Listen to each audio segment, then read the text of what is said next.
Good morning student. Nirmal PG college के online classes में आपका स्वागत है। मैं अंकित जैन आपको ऑर्गेनिक केमिस्ट्री पढ़ा रहा था। ऑर्गेनिक केमिस्ट्री में अपन यूनिट सेकंड ऑर्गेनोमेटेलिक कंपाउंड के बारे में डिस्कस कर रहे थे। ऑर्गेनोमेटेलिक कंपाउंड में अपन पहला कंपाउंड ऑर्गेनोलिथियम, जिसे अपन क्या बोलते थे, सुपर ग्रिग्नायर रिएजेंट, उसके बारे में अपन ने कंप्लीट डिस्कशन कर लिया। उसके बाद अपन क्या देख रहे थे, ऑर्गेनो मैग्नीशियम कंपाउंड, जिसमें अपन ने सबसे पहले ऑर्गेनो मैग्नीशियम कंपाउंड में जो बॉन्डिंग होती है उसमें पोलरिटी कैसे होती है वो पढ़ा था। मैंने बताया था कि कार्बन मैग्नीशियम बॉन्ड में पोलर कैरेक्टर होने के कारण बॉन्ड के इलेक्ट्रॉन कार्बन की तरफ शिफ्ट होते हैं और कार्बन क्या प्रोवाइड कराता है, कार्बेनाइन प्रोवाइड कराता है, जो 3 प्रकार की रिएक्शन देता है। न्यूक्लियोफिलिक सब्स्टिट्यूशन रिएक्शन, कौन कौन सी रिएक्शन देता है? न्यूक्लियोफिलिक सब्स्टिट्यूशन रिएक्शन,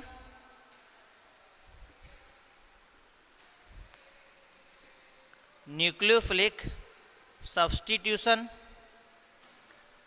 एक देता है न्यूक्लियोफिलिक, याद रखना ये जो मैं नीचे रिएक्शन लिख रहा हूँ, न्यूक्लियोफिलिक एडिशन रिएक्शन, ये सबसे इम्पोर्टेंट रिएक्शन है जो मैंने ऑर्गेनोलिथियम कंपाउंड में भी आपको इम्पोर्टेंट बताई है। ठीक है। दूसरी रिएक्शन देता है यह है एसिड बेस। कौन सी रिएक्शन? एसिड बेस रिएक्शन, जिसमें कार्बेनाइन किसकी तरह बिहेव करेगा, बेस की तरह बिहेव करेगा, और यह यहाँ पर न्यूक्लियोफाइल की तरह बिहेव करेगा। यह अपन बोल सकते हैं carbanion nucleophile as well as base की तरह बिहेव करता है। उसके बाद आपको मैंने मेथड ऑफ प्रिपरेशन बताया था। मेथड ऑफ प्रिपरेशन में अपन ने कई सारे मेथड पढ़े, जिसमें अपन ने एक मेथड RX एल्काइल हैलाइड से पढ़ा। एल्काइल हैलाइड से अपन ने ग्रिग्नायर रिएजेंट को बनाने का मेथड पढ़ा था। एक अपन ने पढ़ा था कि हैवी मेटल को डिस्प्लेस करके किस प्रकार ग्रिग्नायर रिएजेंट बनाते हैं। एक अपन ने सैंडविच कंपाउंड बनाने का मेथड पढ़ा था। ठीक है। तो अपन ने कई सारे मेथड ऑर्गेनो मैग्नीशियम कंपाउंड के प्रिपरेशन के पढ़ चुके थे। आज अपन केमिकल रिएक्शन के बारे में बात करते हैं। किसके बारे में? केमिकल रिएक्शन के बारे में। और मैं ये आपको यही बता रहा था कि जो कार्बेनाइन है वह मोस्टली 3 तरह की रिएक्शन देता है।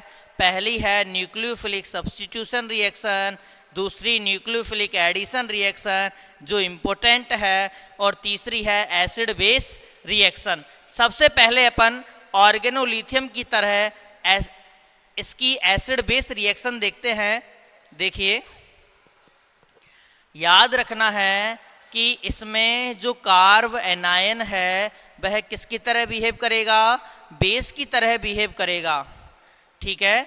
देखिए, सबसे पहले अपन एसिड बेस रिएक्शन देखते हैं। उसकी मैकेनिज्म देखिए। AH, ये क्या होगा? एक्टिव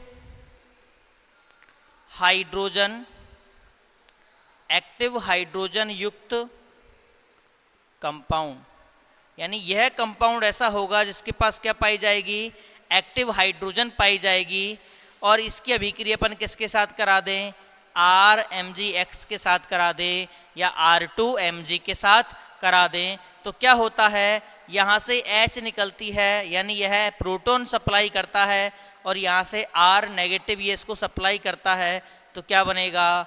RH प्लस ये Mg और AA जुड़ जाएगा। तो देखिए MgX और A, ये अपना प्रोडक्ट बनेगा। अब अपन देखते हैं कि AH क्या क्या हो सकता है और उसका प्रोडक्ट क्या क्या बन सकता है। देखिए, अपन काफ़ी सारी रिएक्शन के बारे में बात करेंगे यहाँ पर। इस मैकेनिज्म को एक बार लिख लेना। वापस देखिए क्या होता है इस मैकेनिज्म में, कि इसमें बॉन्ड के इलेक्ट्रॉन A नेगेटिव A की तरफ आते हैं तो हाइड्रोजन क्या हो जाता है? पॉजिटिव। जबकि यहाँ पर बॉन्ड के इलेक्ट्रॉन R की तरफ आते हैं तो R नेगेटिव हो जाता है, और मैग्नीशियम क्या हो जाता है? पॉजिटिव हो जाता है। मैग्नीशियम से ये दोनों जुड़ जाते हैं, और R से कौन जुड़ जाता है? H जुड़ जाता है, और क्या बना? हाइड्रोकार्बन बना। क्या बना?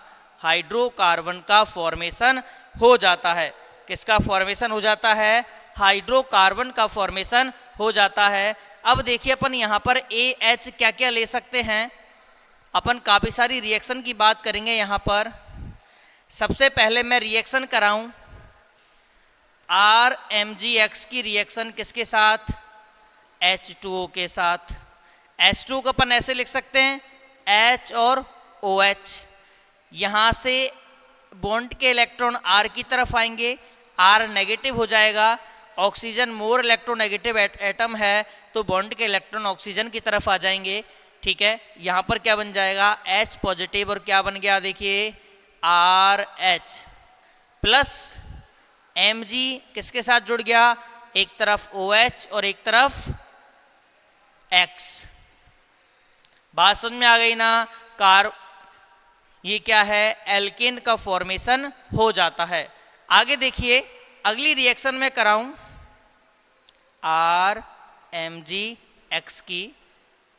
X की जगह पर यहाँ पर ले लेते हैं अपन क्लोराइड, R की जगह पर अपन यहाँ पर ले लेते हैं C2H5, मिथाइल मैग्नीशियम क्लोराइड। और मिथाइल मैग्नीशियम क्लोराइड की अभिक्रिया अपन कराते हैं अल्कोहल के साथ C2H5OH, अल्कोहल के साथ कराते हैं। और ये यहाँ से देखिए अल्कोहल में H, बॉन्ड के इलेक्ट्रॉन ऑक्सीजन की तरफ जाते हैं, यहाँ से पॉजिटिव चार्ज निकलता है। ऐसे ही बॉन्ड के इलेक्ट्रॉन्स कार्बन की तरफ जाते हैं, यहाँ से नेगेटिव चार्ज निकलता है। और क्या बनेगा देखिए C2H5 और उससे क्या जुड़ जाएगा? हाइड्रोजन जुड़ जाएगा H प्लस Mg से कौन जुड़ेगा? OC2H5, इथॉक्साइड ग्रुप जुड़ जाएगा OC2H5। साथ में क्या जुड़ा हुआ है इससे? Cl। ये Cl मैंने यहाँ पर लिख दिया। इसको अपन क्या लिख सकते हैं? C2H6 यानी इथेन का फॉर्मेशन हो जाता है। वापस देखिए इसको अपन और खोल के लिख देते हैं CH3CH2। मैग्नीशियम और कार्बन में इलेक्ट्रोनेगेटिविटी कार्बन की ज़्यादा होती है, इसलिए बॉन्ड के इलेक्ट्रॉन इधर आ जाएंगे और ये कार्बन क्या बन जाएगा? नेगेटिव बन जाएगा। ऐसे ही ऑक्सीजन और हाइड्रोजन में इलेक्ट्रोनेगेटिविटी ऑक्सीजन की ज़्यादा होती है तो ऑक्सीजन पर आंशिक नेगेटिव और हाइड्रोजन पर आंशिक पॉजिटिव बन जाता है। नेगेटिव पॉजिटिव के साथ जोड़ना है। यहाँ पर देखिए ये नेगेटिव इस हाइड्रोजन के साथ जुड़ता है और क्या बनता है? ईथेन का फॉर्मेशन होता है। और यह नेगेटिव मैग्नीशियम के साथ जुड़ता है तो अपन का ये वाला कंपाउंड बनता है। बात समझ में आई या नहीं आई? आगे देखिए और अपन बहुत सारे कंपाउंड के बारे में बात करेंगे। देखिए एमीन RNH2 ऐसे लिख सकते हैं एमीन को RNH2 NH लिख दिया और ये हाइड्रोजन लिख दिया और इसकी अभिक्रिया अपन करा दें CH3MgX के साथ। किसके साथ? मिथाइल मैग्नीशियम हैलाइड के साथ। हैलाइड में भी ले लिया, क्लोराइड के साथ करा दें। यहाँ पर क्या आएगा? नेगेटिव चार्ज आएगा। यह नेगेटिव चार्ज और यहाँ पर ये बॉन्ड के इलेक्ट्रॉन नाइट्रोजन की तरफ चले जाएंगे क्योंकि नाइट्रोजन मोर इलेक्ट्रोनेगेटिव एटम होता है तो यहाँ पर नेगेटिव चार्ज आएगा। देखिए क्या बनेगा? RNH, ये NH जुड़ गया Mg के साथ और Mg ऑलरेडी जुड़ा हुआ है Cl के साथ। ठीक है, और ये जो H है वो CH3 के साथ जुड़ जाएगा और क्या बनेगा? CH4 का फॉर्मेशन हो जाता है। किसका फॉर्मेशन हो जाता है? CH4 का फॉर्मेशन हो जाता है। ये क्या है? एमीन। अपन को इनके नाम भी लिखने चाहिए साथ साथ। ये क्या है? एमीन। एमीन की अभिक्रिया गिनिया रिएजेंट के साथ कराते हैं तो अपन को क्या प्राप्त होता है? एल्केन। ये अपन बोल सकते हैं मैथेन प्राप्त होता है। यहाँ पर अपन जो भी एल्काइल ग्रुप लेंगे वही प्राप्त हो जाता है। देखिए यदि मैं इसकी अभिक्रिया कराऊं NH और यहाँ पर ले लूँ मैं propyl group CH3 CH2 CH2 Mg और Cl तो क्या होगा? यही बॉन्ड के इलेक्ट्रॉन इधर आएंगे, ये नेगेटिव हो जाएगा। ठीक है, और ये नेगेटिव किससे जुड़ जाएगा? इस हाइड्रोजन से जुड़ जाएगा और ये नेगेटिव और बॉन्ड के इलेक्ट्रॉन नाइट्रोजन की तरफ चले जाएंगे। देखिए क्या बनेगा? देखिए क्या बनता है, आर एन एच, ये किससे जुड़ गया, Mg के साथ, Mg से Cl ऑलरेडी जुड़ा हुआ है, प्लस CH3 CH2 CH2 और यहाँ से हाइड्रोजन इससे जुड़ जाएगा। तो देखिए CH3 CH2 CH3, CH2 में एक हाइड्रोजन जुड़ गया है तो CH3, ये क्या बन गया, प्रोपेन बन गया। प्रोपेन का फॉर्मेशन हो जाता है। बात समझ में आई कि नहीं आई, कि एमीन के साथ यदि अपन गिरनिया रिएजेंट की अभिक्रिया कराएं तो क्या बनेगा, एल्केन या हाइड्रोकार्बन प्राप्त होता है। देखिए अगली रिएक्शन अपन और देखते हैं, अमोनिया के साथ, किसके साथ देखेंगे, अमोनिया के साथ गिरनिया रिएजेंट की अभिक्रिया। गिरनिया रिएजेंट ले लेते हैं इथाइल मैग्नीशियम क्लोराइड और इसकी अभिक्रिया करा देते हैं किसके साथ, अमोनिया के साथ। क्या नाम है इसका, अमोनिया के साथ करा देते हैं।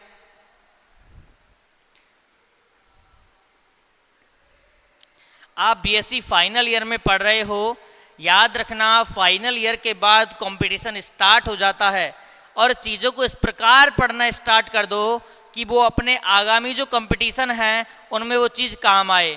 देखिए आगामी कंपटीशन की बात करूँ तो मैं, आपके पास क्या है, IIT जैम।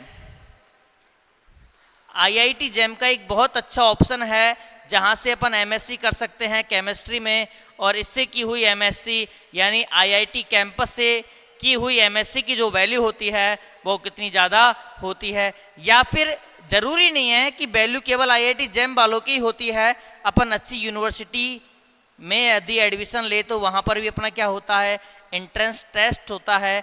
उस एंट्रेंस टेस्ट के लिए भी अपन को ये केमिस्ट्री आनी चाहिए। यानी केवल अपन बीएससी थर्ड ईयर की तैयारी करें उससे अच्छा है कि अपन ये तो साथ में करें ही करें, लेकिन चीज़ों को अब इस प्रकार पढ़ना स्टार्ट कर दें कि वो अपन के आगामी कंपटीशन में काम आए।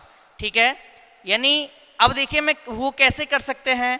एक तो अपन सीधे अभिक्रिया याद कर लें कि इथाइल मैग्नीशियम क्लोराइड की अभिक्रिया अमोनिया के साथ कराने पर क्या बनता है,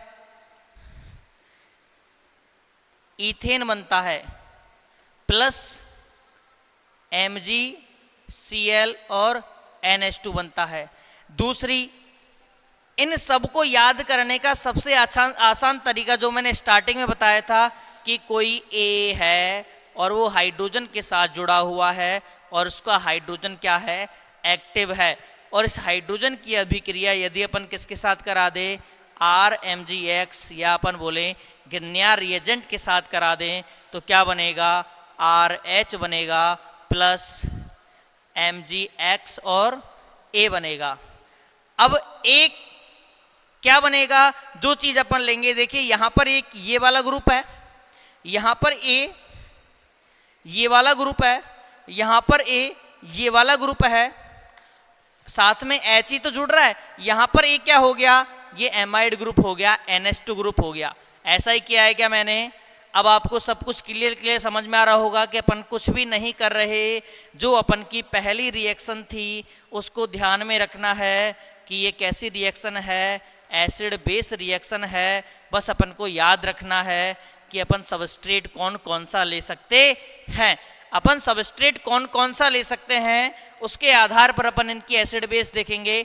अब एक चीज़ ध्यान दीजिए, जब मैंने एल्कोहल की अभिक्रिया RLi के साथ कराई, एल्काइल लिथियम के साथ कराई, तो यहाँ पर वहाँ पर यह एसिड बेस ना देकर क्या दे रहा था, न्यूक्लियोफिलिक सब्स्टिट्यूशन रिएक्शन दे रहा था, जबकि यह गिरनिया रिएजेंट के साथ कौन सी रिएक्शन देता है, एसिड बेस रिएक्शन देता है। इसको जरूर ध्यान रखना, और मैंने पिछला जो पढ़ाया है उसको साथ साथ याद करते चलो, चीज़ों को मेमोराइज करते चलो।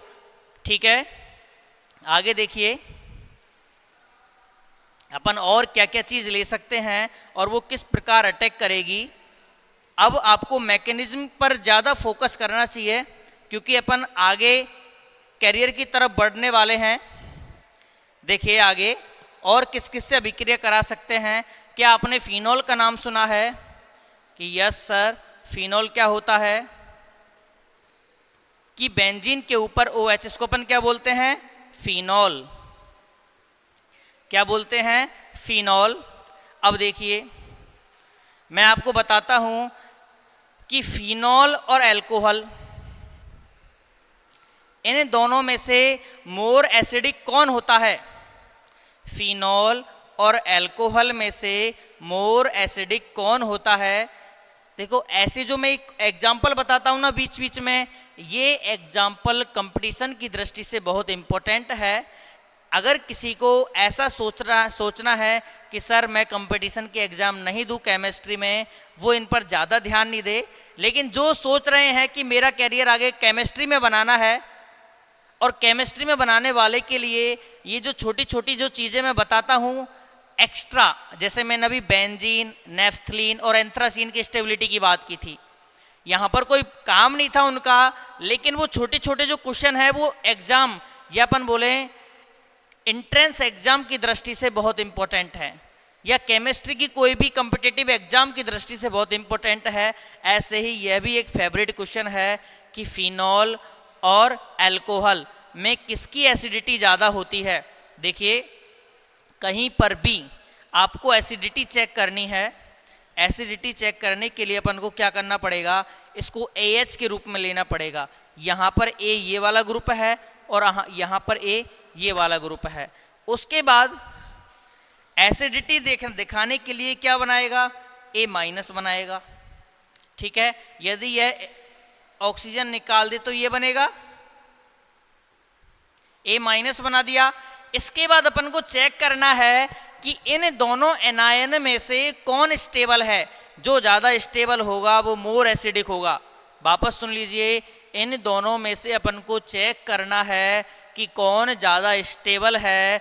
जो ज़्यादा स्टेबल होगा वो क्या बनाएगा, मोर एसिड होगा। देखिए कैसे कैसे चेक करेंगे, इसको बोलते हैं अपन फिनॉक्साइड आयन, और ये बहुत पॉपुलर क्वेश्चन है। इसको अपन बोलेंगे फिनॉक्साइड आयन और इसको अपन क्या बोलेंगे, मिथॉक्साइड आयन। ठीक है, देखिए CH3 जो ग्रुप है वो कैसा ग्रुप है, +I। +I का मतलब है electron releasing group. Electron releasing group का जो मैं बता रहा हूँ ना, ERG, electron releasing group. R का मतलब रिलीज, रिलीज का मतलब होता है देना, यानी यह इसको इलेक्ट्रॉन दे रहा है। अब सोचिए इसके पर पहले ही नेगेटिव चार्ज है और ये इसको और नेगेटिव चार्ज दे रहा है। इस पर पहले ही नेगेटिव चार्ज है और यह इसको और नेगेटिव चार्ज दे रहा है। क्या नेगेटिव चार्ज की स्टेबिलिटी बढ़ेगी? अपन बोलेंगे नहीं। यदि यह नेगेटिव चार्ज कम हो रहा होता या डिस्ट्रीब्यूशन हो रहा होता, कम हो रहा होता या डिस्ट्रीब्यूशन हो रहा होता, तो इस नेगेटिव चार्ज की स्टेबिलिटी बढ़ जाती। लेकिन यहाँ पर इस नेगेटिव चार्ज का ना तो डिस्ट्रीब्यूशन हो रहा है ना कम हो रहा है, बल्कि ज़्यादा हो रहा है। ठीक है, यदि यहाँ पर देखें तो देखिए ये क्या करेगा, ये यहाँ पर बॉन्ड बनाएगा और ये इलेक्ट्रॉन यहाँ पर आ जाएंगे। देखिए ये रेजोनेटिंग स्ट्रक्चर कैसे बनाएगा, मैं नीचे बना देता हूँ, O-, ये अपने इलेक्ट्रॉन यहाँ देगा तो ये बॉन्ड के इलेक्ट्रॉन यहाँ पर आ जाएंगे। तो क्या डिस्ट्रीब्यूशन हो रहा है? तो क्या नेगेटिव चार्ज का डिस्ट्रीब्यूशन हो रहा है? बिल्कुल हो रहा है। नेगेटिव चार्ज पहले ऑक्सीजन पर था, अब कार्बन पर आ रहा है। और देखिए ये नेगेटिव चार्ज यहाँ पर आएगा तो नेक्स्ट स्टेप में ये नेगेटिव चार्ज यहाँ पर आ जाएगा।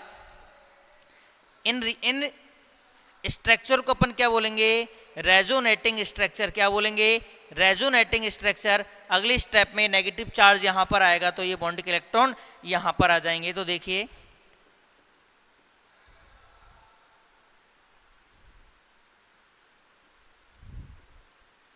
अगली स्टेप में क्या होगा कि ये इलेक्ट्रॉन यहाँ पर आएंगे और वापस क्या आ जाएंगे, ऑक्सीजन पर नेगेटिव चार्ज आ जाएगा। क्या ऐसा ही है?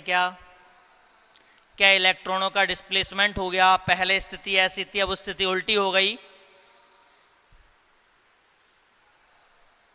अब देखिए यहाँ पर तो नेगेटिव चार्ज का डिस्ट्रीब्यूशन हो रहा है। यदि नेगेटिव चार्ज का क्या होता है, डिस्ट्रीब्यूशन होता है, या नेगेटिव चार्ज कम होता है, या तो नेगेटिव चार्ज का डिस्ट्रीब्यूशन हो या नेगेटिव चार्ज कम हो, तो नेगेटिव चार्ज की स्टेबिलिटी बढ़ती है। यहाँ पर नेगेटिव चार्ज और दिया जा रहा था, यानी नेगेटिव चार्ज की स्टेबिलिटी डिक्रीज हो रही थी, अपन बोलेंगे ये वाला जो फिनॉक्साइड आयन है वो एल्कोक्साइड आयन या अपन बोल सकते हैं मिथॉक्साइड आयन से मोर स्टेबल है। और इसी के बेसिस पर अपन बोलते हैं कि कौन, phenol is more acidic then alcohol, phenol is more acidic then alcohol. बात समझ में आई या नहीं आई? ठीक है, समझ में आ गई ना बात कि अपन इनकी एसिडिटी की बात कैसे करेंगे। और देखिए ये कौन सी रिएक्शन है, एसिड बेस रिएक्शन है, और जो ज़्यादा एसिडिक होगा वो इजीली H+ डोनेट कर देगा, तो रेट ऑफ रिएक्शन भी बढ़ जाएगी। रेट ऑफ रिएक्शन की बात करते हैं अपन फिजिकल केमिस्ट्री के केमिकल काइनेटिक्स में, है ना। इन सब चीज़ों को अब एक साथ इंटरलिंकिंग करके पढ़ना स्टार्ट करो। आगे कंपटीशन का ज़माना है और कंपटीशन धीरे धीरे बढ़ता जा रहा है। इन सब चीज़ों को अपन इकट्ठा करके सब चीज़ों को एक ही रिएक्शन में लिंक करके पढ़ेंगे तो वो जल्दी याद हो जाएंगी। देखिए ये फिनॉल है और इसकी अभिक्रिया अपन किसके साथ कराएं, CH3 CH2 MgCl के साथ इथाइल मैग्नीशियम क्लोराइड के साथ कराएं। ये क्या देगा, यहाँ पर नेगेटिव चार्ज आएगा और ये पॉजिटिव चार्ज आ जाएगा, जबकि ये हाइड्रोजन इजीली डोनेट कर देगा। तो क्या बनेगा देखिए, CH3 हाइड्रोकार्बन बन गया। मैंने कहा था जो भी A ग्रुप होगा वो किससे जुड़ जाएगा, मैग्नीशियम से जुड़ जाएगा। यहाँ पर A ग्रुप कौन है, फिनॉक्साइड, कौन है, फिनॉक्साइड, ये वाला। बात समझ में आई या नहीं आई? आ गई ना? ठीक है, आगे देखिए, आगे अपन और बात करते हैं गिन्नियर रिएजेंट से और किसकी अभिक्रिया कराएं जो एसिड बेस की तरह देगा। तो देखिए ये है कार्बोक्सिलिक एसिड। कार्बोक्सिलिक एसिड की अभिक्रिया किसके साथ कराएं, CH3 CH2 MgCl के साथ इथाइल मैग्नीशियम क्लोराइड के साथ कराएं। इसका नाम क्या है, कार्बोक्सिलिक एसिड। और कार्बोक्सिलिक एसिड में अगर इसकी बात करूं तो यह है इथेनोइक एसिड।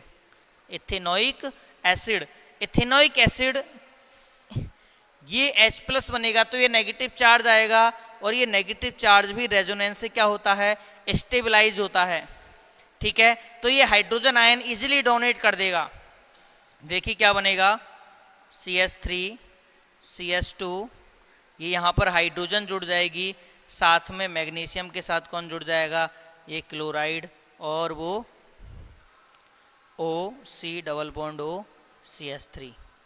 बात समझ में आई या नहीं आई कि अपन ने ये सभी एसिड बेस रिएक्शन कैसे देखी हैं। ठीक है, इनमें अपन को एसिडिटी, इनमें एसिडिटी एक इम्पोर्टेंट फिनोमिना हो जाता है। कौन सा फिनोमिना इम्पोर्टेंट हो जाता है, एसिडिटी वाला फिनोमिना इम्पोर्टेंट हो जाता है। और रिएक्शन की मैं बात करूं तो देखिए यदि इसकी रिएक्शन करूं एमाइड के साथ RC≡ONH2, इसको अपन क्या बोलेंगे, अमाइड। अमाइड के साथ रिएक्शन कराऊं किसकी, CH3 CH2 MgCl, ये नेगेटिव चार्ज और यहाँ पर ये एक्टिव हाइड्रोजन, ये नेगेटिव चार्ज, तो क्या बनेगा देखिए, CH3 CH2 hydrogen plus RC≡ONH, और इससे कौन जुड़ गया, Mg, और Mg किससे जुड़ा हुआ है, क्लोराइड के साथ। क्या ये वाली बात समझ में आई क्या, कैसे हुआ? वही एसिड बेस रिएक्शन हुई है। नाइट्रोजन की इलेक्ट्रोनेगेटिविटी हाइड्रोजन से ज़्यादा है तो बॉन्ड के इलेक्ट्रॉन किधर आ गए, नाइट्रोजन की तरफ आ गए, तो ये नाइट्रोजन किससे जुड़ जाएगा, मैग्नीशियम के साथ जुड़ जाएगा, और ये हाइड्रोजन किसके साथ जुड़ जाएगा, एथीन मॉलिक्यूल के साथ जुड़ जाएगा, और क्या बन जाएगा, CH3 ईथेन का फॉर्मेशन हो जाएगा। अपन बोलेंगे हाइड्रोकार्बन का फॉर्मेशन हो जाएगा। किसका फॉर्मेशन हो जाएगा, हाइड्रोकार्बन का फॉर्मेशन हो जाएगा। और देखिए आगे,